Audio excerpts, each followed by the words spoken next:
जो कुछ तुम प्रार्थना में विश्वास से मांगो वह सब तुमको मिलेगा। मेरे प्रियो, जब हम प्रार्थना करते हैं तो विश्वास से मांगना है। जो हम मांगे वो समझ लिए कि वो हमारे लिए हो गया। बाइबल कहती है अगर आपके अंदर राई के दाने के बराबर विश्वास होगा तो आप प्रार्थना में जो कुछ भी मांगेंगे वो आपको वो मिल चुका है। हालेलुया। हम एक वचन और देखेंगे, भजन संहिता 119 के 50 पद में लिखा हुआ है, मेरे दुख में मुझे शांति उसी से हुई है क्योंकि तेरे वचन के द्वारा मैंने जीवन पाया है। मेरे प्रिय, हम वचनों के द्वारा जीवन को प्राप्त करते हैं।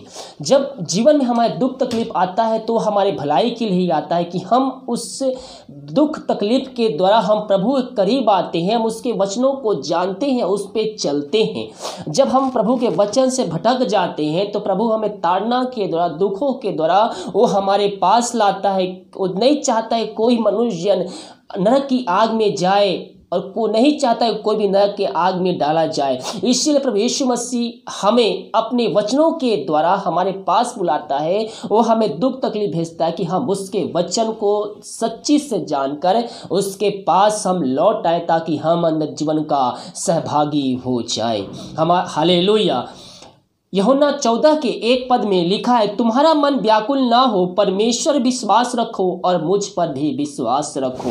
मेरे प्रियो, हमें परमेश्वर पर, प्रभु यीशु मसीह पर विश्वास रखना है। कब तक विश्वास रखना है? बाइबल कहती है प्राण देने तक विश्वास रख तो मैं तुमको जीवन का मुकुट दूंगा। बहुत से भाई बहन आज प्रार्थना करेंगे, कल प्रार्थना करेंगे, परसों प्रार्थना करेंगे, 1 महीना 2 महीना प्रार्थना करेंगे, लेकिन उसका विश्वास उसी में खत्म हो जाता है। लेकिन हमें जब मसीह में आते हैं तो जितना विश्वास हमें रहता है उसका दुगना चौगुना सौगुना हमारा विश्वास मसीह यीशु में जड़ पकड़ते जाना चाहिए। लेकिन बहुत से भाई बहन जब मसीह में आते हैं उनका विश्वास एकदम फुल रहता है, लेकिन जब उन प्रार्थना करते हैं, प्रार्थना का उत्तर नहीं मिलता है तो उनका विश्वास डाउन डाउन डाउन होते जाता है और वहीं शैतान का जीत हो जाता है। हालेलुया। क्योंकि शैतान नहीं चाहता कि हम परमेश्वर के करीब आए, इसीलिए उसके पास जितने भी हथियार रहते हैं आप मसीह में आने के बाद शैतान आपके ऊपर छोड़ देता है। कोई ना कोई तीर आपके ऊपर तो लगेगा और उस तीर के द्वारा आप घायल होकर आप परमेश्वर की उपस्थिति से, विश्वास से गिर जाते हैं। हालेलुया। लेकिन मेरे प्रियो, जब हम मसीह में आते हैं समस्याएं हमें चारों तरफ से घेर ले, उस समय हमें प्रार्थना में समय बिताना है। वचनों के द्वारा हमें विश्वास में मसीह बढ़ते जाना है। हमें विश्वास करना है कि ये समस्याएं यीशु नासरी के नाम में जल्द खत्म हो जाएंगी, वरन हो चुकी है। हमें उसके वचनों पर विश्वास रखना है, केवल विश्वास रखना है प्रभु यीशु मसीह पर। जब तक हम विश्वास नहीं करें तब तक हम अपने जीवन में आश्चर्य कर्म को नहीं देखेंगे। हमारे ऊपर जितना भी तकलीफ, दुख तकलीफ आए, हम उतने ही प्रार्थना में आगे बढ़ते जाए, विश्वास में मजबूत होते जाए। इससे पता है वो क्या होगा कि शैतान जो चाहता है वो नहीं होगा। तो शैतान क्या है, वो गुस्सा हो जाएगा और बोलेगा, सोचेगा कि ये कार्य तो जो जिसके लिए मैं इसके बाद दुख तकलीफ भेजा वो सफल हो नहीं पा रहा है, तो आपके पास से वो भाग जाएगा। बाइबल कहती है शैतान का सामना करो तो तुम्हारे पास से भाग जाएगा। तो हमें शैतान का सामना कैसे करना है? वचनों के द्वारा हमें सामना करना है। और जब हम वचन को लेकर खड़े हो जाते हैं अपने हृदय में, अपने मन में, अपने दिमाग में, और केवल वचनों पे ही हम चलते हैं, उसकी आज्ञाओं को पालन करते हैं, तो शैतान वचन के द्वारा भाग जाता है। हालेलुया। इसलिए मेरे प्रियो, हमें विश्वास में आगे बढ़ते जाना चाहिए, मसीह में जड़ पकड़ते जाना चाहिए।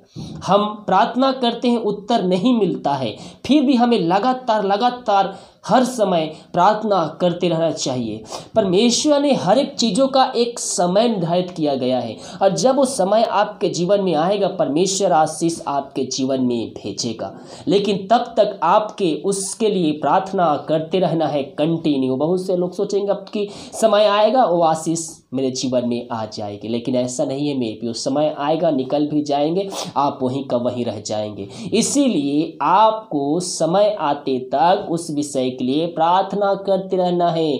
परमेश्वर से विरुद्ध नहीं करना है, उसके विरुद्ध में नहीं जाना है। प्रवाह नहीं है कि मैंने तो प्रार्थना किया, बाइबल पढ़ा, उपवास रखा, फिर प्रार्थना का उत्तर नहीं मिल रहा है। परमेश्वर की इच्छा को अपने जीवन में मांगिए। प्रभु, जो मैं चाहता हूँ, जो मैं चाहती हूँ वो नहीं, बल्कि तेरी इच्छा मेरे जीवन में पूरी हो, ताकि मेरा जीवन, मेरा घराना आपके वचनों के द्वारा, आपके आशीष के द्वारा आशीषित हो जाए।